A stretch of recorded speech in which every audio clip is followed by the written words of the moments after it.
নমস্কার, আপনারা দেখছেন নিউজ লাইন।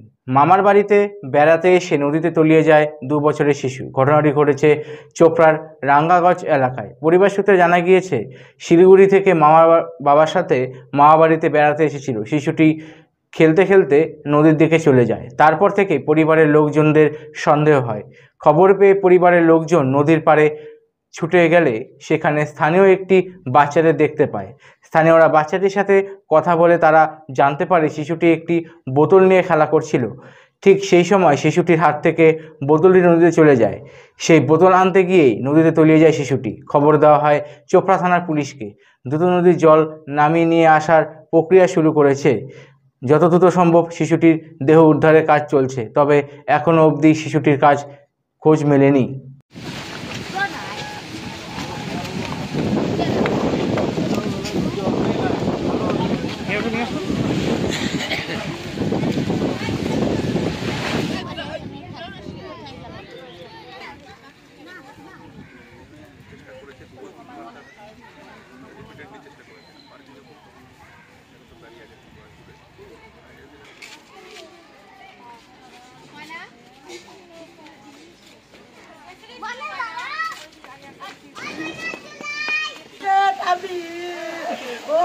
আমি টুকি দিলাম রে।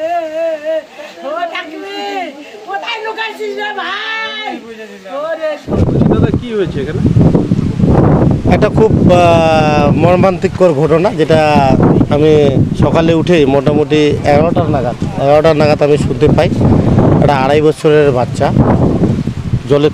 নদীর জলে তলিয়ে যাওয়ার খবরটা খুব দুর্ভাগ্যজনক খবর। আমি নিজেও এখানে এসেছি, সাথে সাথে বিডিও সাহেবের সাথেও কথা হয়েছে। প্রশাসনিক লেভেলে যেটা করার সেটা অলরেডি আমরা করেছি। আমরা এখানে আই সাহেবও আসছিল, আমিও আসলাম।